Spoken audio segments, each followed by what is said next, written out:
Hello नमस्कार दोस्तों, मैं रोहित शर्मा आप लोगों का आरएसएस स्टडी पॉइंट में स्वागत करता हूँ। ठीक है, ओके, स्वागत कर रहे हैं हम आपका। और आज हमारा जो टॉपिक होगा, खैर फालतू की बातें छोड़ के अभी यहाँ पे देख लेते हैं कि जो हमारा टॉपिक होगा वो होगा आपका heating effect of electric current. और हम लोग देखेंगे कि इलेक्ट्रिक करंट जो होता है किस टाइप से हीट प्रोड्यूस करता है। कोई भी वायर है उसमें इलेक्ट्रिक करंट फ्लो कर रहा है, ठीक है ना, तो वो कैसे गर्म पड़ जाता है या गर्म हो जाता है। तो वो सारी चीज़ें जो है आज हम यहाँ पर डिस्कस करेंगे।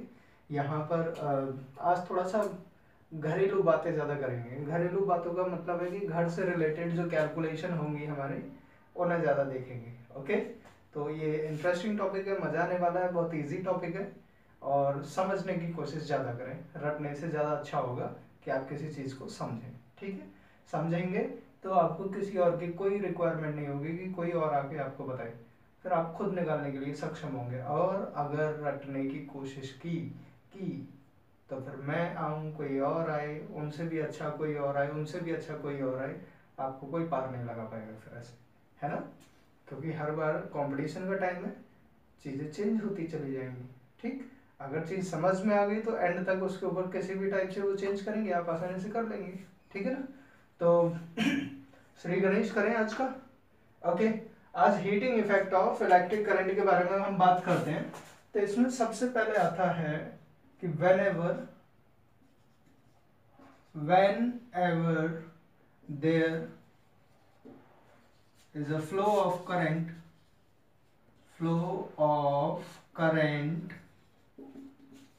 in a wire, अगर किसी वायर में करंट फ्लो कर रहा है तब की बात कर रहे हैं।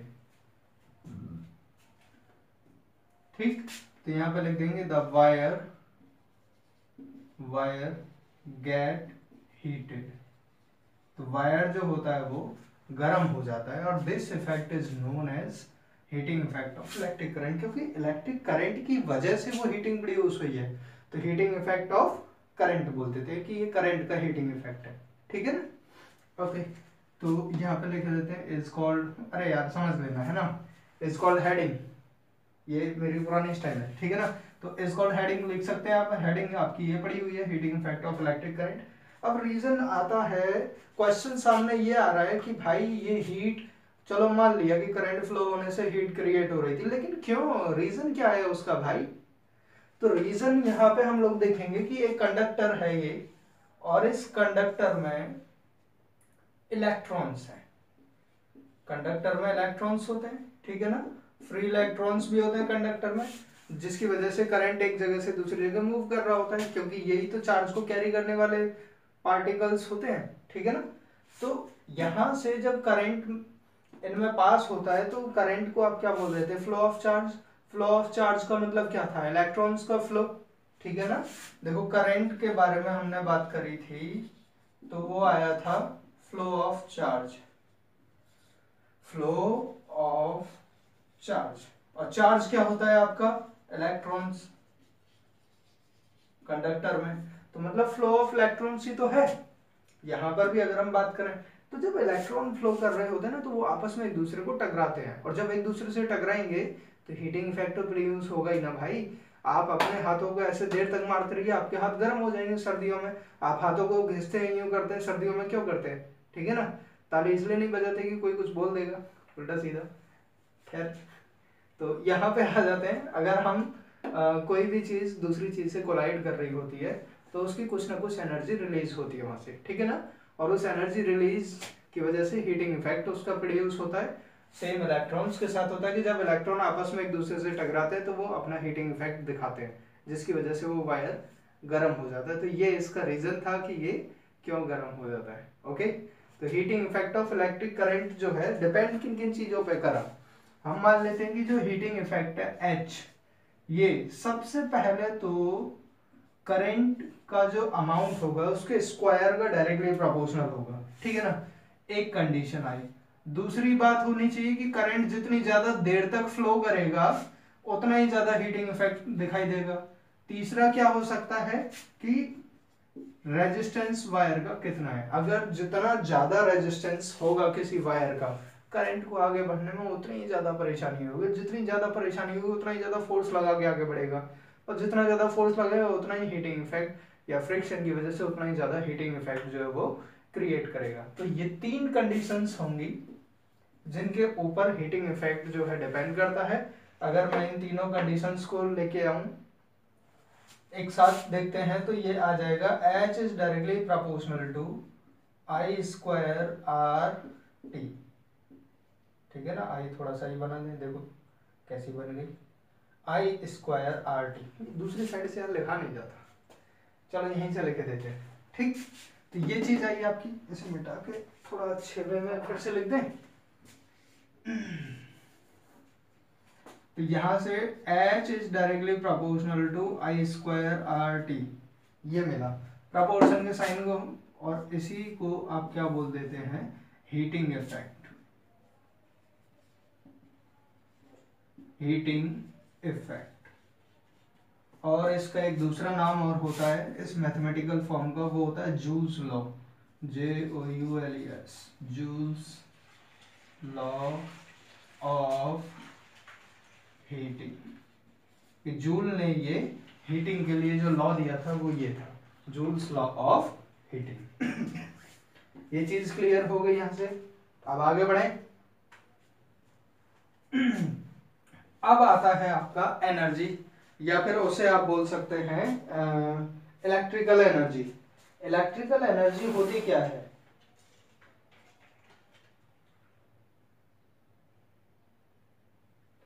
इलेक्ट्रिकल एनर्जी क्या होगी?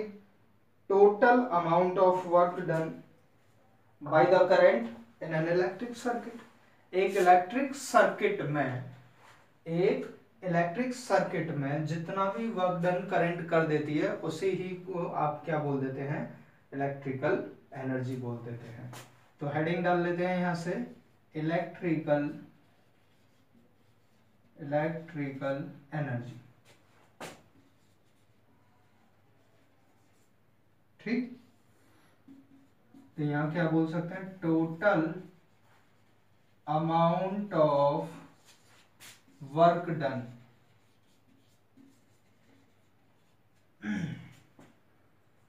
total amount of work done by the current in a circuit, by the current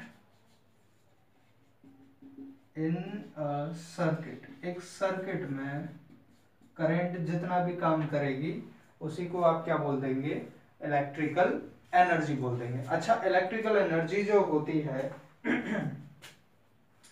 उसे डिफाइन कैसे करें या निकालेंगे कैसे उनकी वैल्यू को? तो सबसे पहले यहाँ पे amount of work done by electric current कह रहा है, तो मतलब इलेक्ट्रिक करंट आपको निकालना होगा। करंट के लिए आपको चार्ज की जरूरत पड़ेगी, मतलब firstly we have to calculate charge. ठीक है ना, और हमें पता है Q इक्वल्स टू होता है I इंटू टी, इक्वेशन 1। दूसरे में आपको वर्क डन निकालना है। वर्क डन के लिए पोटेंशियल की बात करें तो V is equal to W by Q निकाला था हमने, तो W इक्वल्स टू कितना हो जाएगा, यहाँ से आगे यहाँ पे बढ़ा लेते हैं, तो W इक्वल्स टू कितना हो जाएगा आपका, V इंटू क्यू, ये इक्वेशन 2 हो गई। इक्वेशन 1 से Q की वैल्यू इक्वेशन 2 में पुट कर देंगे। ठीक है ना, तो W इक्वल्स टू, अरे यार ओहो, इस W को तो पोलियो मार गया सर, इसकी टंग टेढ़ी हो गई। W equals to V into Q, और Q की वैल्यू आपकी IT,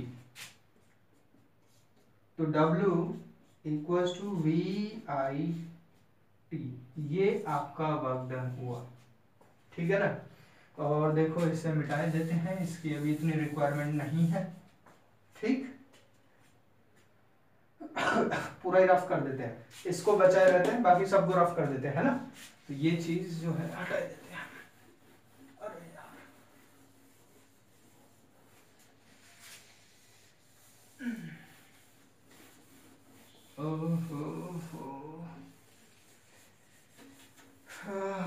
भाई बड़ी गर्मी हो रही है। तो वो तो अच्छा है, कोरोना की वजह से लोग घरों में बंद हैं।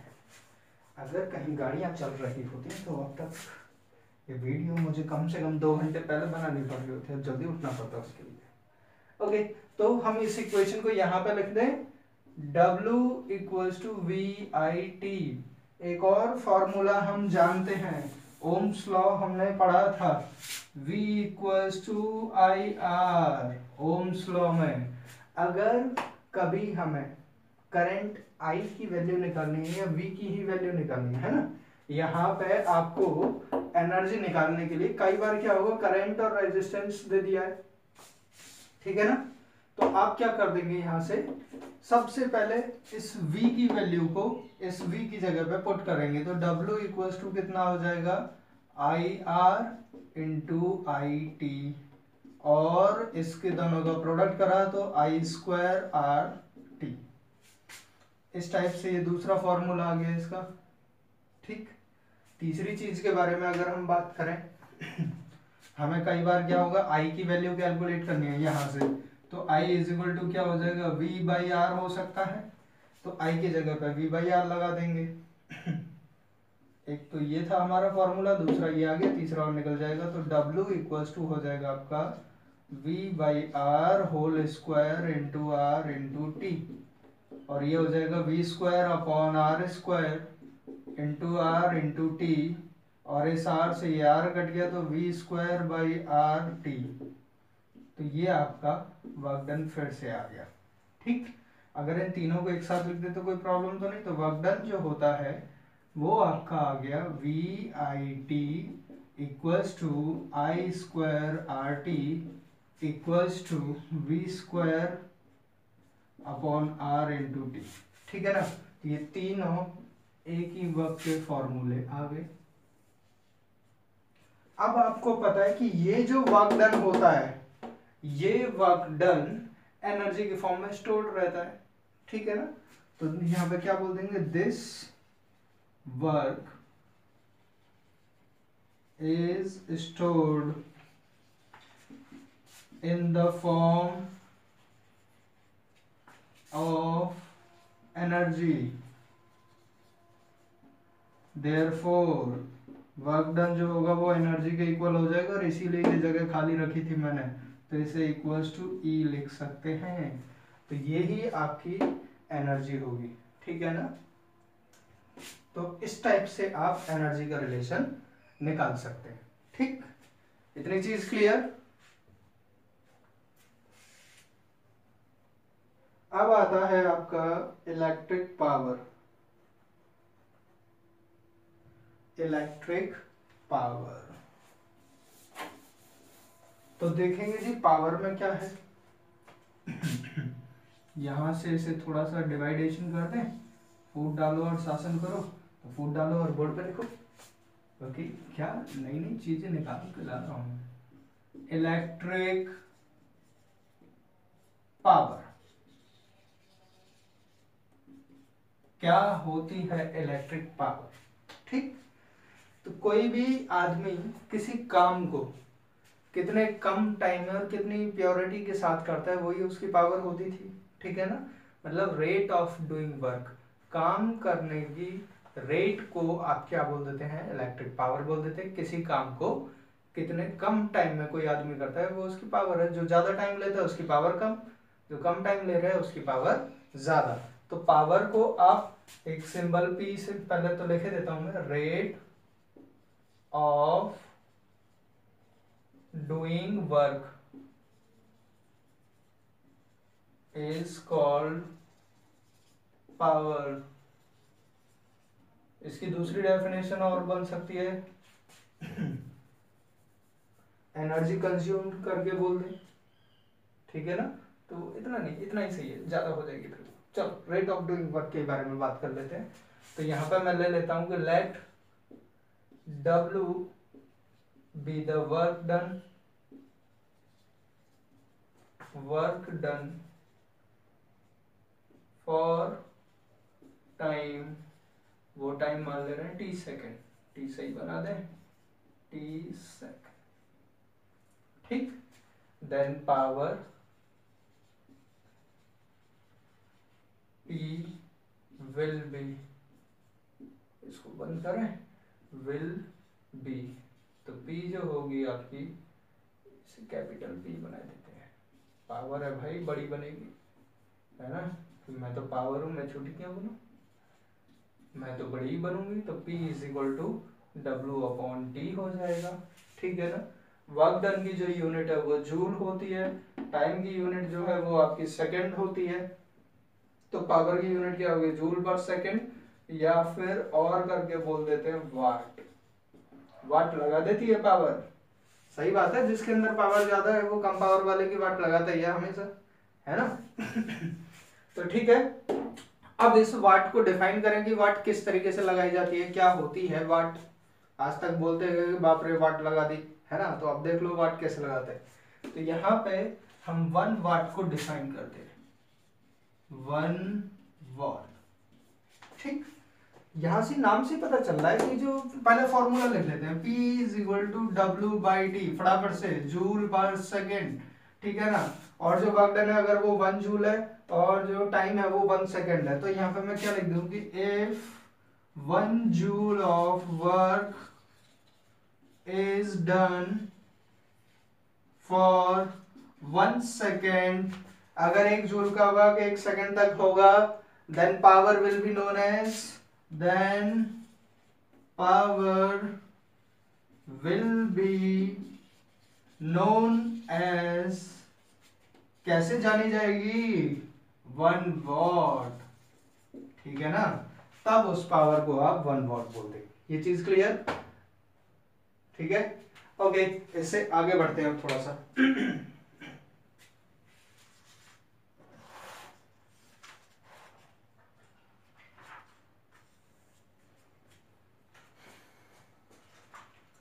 यहाँ भी जगह है, थोड़ा सा और बढ़ा देते हैं।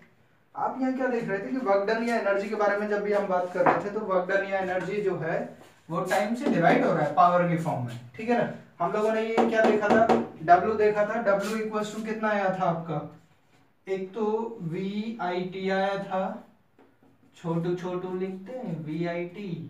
दूसरा आया था आपका I²RT, तीसरा आया था आपका V²/R इंटू टी। टाइम छोटा बना देते हैं भाई, देखो, है ना। ये हो गया, तो ये था आपका वर्क डन। अगर पावर के बारे में बात करें तो पावर इक्वल टू होता है W/T। मतलब इन सारे फार्मूलाज को आप अगर T से, फार्मूलाज T से अगर आप डिवाइड कर देते हैं तो आपको क्या मिलेगी, पावर मिलेगी। तो VIT/T equals to I²RT/T equals to V²/R into T/T। T से T, T से T, T से T, सट सट उड़ गए सारे। तो P इज इक्वल, हम पढ़ रहे थे P is equal to VI, क्योंकि ये T से T सट सट, इस T से T ये सट सट, और ये भी कैंसिल आउट। तो VI मिला था, I²R मिला था, और V²/R मिला था। तो ये जो फॉर्मूलेज बने वो पावर के लिए बन जाएंगे, ठीक है। इतनी चीजें हम लोगों ने यहाँ से क्लियर कर ली है। अब थोड़ा सा कॉमर्शियल यूनिट पे आ जाए, उस पर बात कर लेते हैं, ठीक है। इसे रफ कर रहे हैं। ओके, कॉमर्शियल यूनिट, घरों में जो बिजली का बिल वगैरह आता है ना, उसके बारे में आप बात करेंगे कि तुम्हारा बिल जो है कैसे बनता है, कितने रुपए आपको देने पड़ते हैं, ठीक है ना। कैसे यूनिट बनती हैं, जो आप बोलते हैं कि कितनी यूनिट आई हैं, उन्हें कैलकुलेट करते हैं। तो वो सारी की सारी चीजें जो है अभी बनने वाला है, ठीक। इसके बारे में बात करें तो इसे बोलते हैं commercial unit of electrical energy. Electrical energy की कमर्शियल यूनिट, ठीक है जी। मार्कर को इन पे डाल दो, नहीं दूसरा है ना, यह हुआ बैठा, पेट भरा हुआ इसका। तो देखते हैं ना इसकी कमर्शियल यूनिट को कैसे कैलकुलेट करेंगे। तो इसकी कमर्शियल यूनिट को कैलकुलेट करने के लिए एक यूनिट नाम दिया गया किलोवाट आवर, ठीक है ना। इसका एक दूसरा नाम और होता है, उसे बोलते हैं BOARD, board of trade unit, ठीक है ना, और करके इसको शॉर्ट में बोलते हैं BOTU, बोटू। कैसा नाम है, इससे अच्छा होता सर मोटू रख देते। खैर, अब हम यहां से देखे लेते हैं कि ये किस टाइप से इसे कैलकुलेट किया जाता है। देखो पावर के बारे में ही बात करें, क्योंकि पावर जो है, पावर की यूनिट होती है वॉट, ठीक है ना। पावर अगर इसे किलो में कन्वर्ट कर दें तो ये कितना हो जाएगा, 1/1000 किलोवाट पावर को। अगर इसको पावर इक्वल्स टू, अभी हमने थोड़ी देर पहले फॉर्मूला पढ़ा, रेट ऑफ डूइंग वर्क, और ये वर्क एनर्जी की फॉर्म में होता है, और E/T बोल देंगे इसीलिए उसे। तो E अगर आप यहां से निकालें तो ये आ जाएगा आपका P/T, और P हमने जो है किस में निकाला है, किलोवाट, क्योंकि आपको यहाँ पे किलोवाट में चाहिए पावर की यूनिट। और टाइम अगर हम आवर में कन्वर्ट करके उसका प्रोडक्ट कर देंगे, then power will be 1/1000 kilowatt into 1 hour. तो इस टाइप से जो है आप इसे कैलकुलेट कर लेते हैं। हम देखो कैलकुलेट करेंगे कैसे, ठीक है ना, देख लेते हैं। वैसे जो लिखा हुआ है आपका वो है किलोवाट आवर। एक्चुअली क्या होता है, किलोवाट जो होता है ना वो बहुत कम जूल पर सेकंड की फॉर्म में जब भी पावर आएगी, एनर्जी आएगी, तो जूल जो होती है बहुत छोटी फॉर्म होती है एनर्जी की, और हमें जो कैलकुलेट करनी होती है वो थोड़ी बड़ी फॉर्म में करनी होती है, तब जाके हम आसानी से यूनिट बना पाते हैं, है ना। छोटी फॉर्म में बनाएंगे तो बिल ही इतना आएगा कि सिर पकड़ के बैठे रहेंगे कि भैया कितना कमाए। हर बार महीने की पूरी सैलरी जो है बिल में ही चली जाती है, अगर जूल के हिसाब से यूनिट बनती तो, ठीक है ना। तो उतना नहीं देखना है हमें। तो अपन लोग यहाँ पे क्या देखेंगे, किलोवाट आवर में किलोवाट को वाट में कन्वर्ट किया तो 1000 वॉट इनटू आवर को सेकंड में कर दें, या फिर 1 आवर ही रहने दो अभी, ये आ जाएगा आपका कितना, 1000 वॉट इनटू 60 मिनट, और 60 मिनट में 60 सेकंड होते हैं तो इनटू 60 सेकंड, ठीक है। तो ये आ जाएगा आपका 1000 इंटू 3600 वॉट सेकेंड, ठीक है ना। और एक चीज और अभी बताऊंगा, यहाँ पे इन दोनों का जब प्रोडक्ट होगा तो 36 इंटू 10 पावर 3 2 5 पावर 5 आ गई, इसको अपन मत मान लेना, ठीक है ना। ये 10⁵ वॉट को बोलते हैं आप जूल पर सेकेंड, और इनटू एक सेकंड, सेकंड से सेकंड कैंसिल आउट, तो ये कितना आया, 36 इंटू 10⁵ जूल। और यहाँ पे स्टैंडर्ड फॉर्म में आप 10 से बड़ी लेंगे वैल्यू को, तो क्या मिलेगा आपको, 3.6 इंटू 10⁶ जूल जो एनर्जी होगी वो 1 किलोवाट आवर की होगी। मतलब 1 किलोवाट आवर को हम एक तरीके से और लिख सकते हैं, kilowatt hour equals to 3.6 mega joule. 10⁶ को आप बोल देते हैं मेगा जूल, आपका लिखा हुआ है। तो 1 किलोवाट आवर जो होगा वो इस टाइप से, मतलब इतनी जूल एनर्जी को आप 1 यूनिट एनर्जी बोलते हैं, ठीक है ना। ये था इसके बारे में। अब कल जो है हम इसके न्यूमेरिकल्स को देखेंगे कि इसके ऊपर जो बेस न्यूमेरिकल है वो किस टाइप से है। ज़्यादा कुछ नहीं, न्यूमेरिकल्स में होंगे कि एक बल्ब है, वो 60 वाट का बल्ब है, दिन में 3 घंटे चलाया जा रहा है, अगर बिल जो है 4 रुपये पर यूनिट है। अरे सर 4 रुपये यूनिट हमारे घरों में भी आ जाए करें, हम तो 7 रुपये यूनिट दे रहे हैं, ठीक है ना। तो वो डिपेंड करता है, जगह जगह अलग अलग जगह पे जो है अलग अलग जो है यूज होता है वो, ठीक है ना। तो ऐसी कैलकुलेशंस जो होंगे वो हम कल करेंगे। जब तक के लिए इसको मेमोराइज करते रहिएगा, इसके फॉर्मूलों को एक बार दिमाग में फिर से दोबारा से ध्यान रखिएगा, क्योंकि अगर फॉर्मूले दिमाग में नहीं रहे, क्योंकि उनका यूज होगा और कल कैसे होगा उसका बहुत बेहतरीन विद एग्जांपल्स जो है हम आपको कोशिश करेंगे कि अपना बेस्ट जो है प्रोवाइड कराया जाए। Okay, thank you.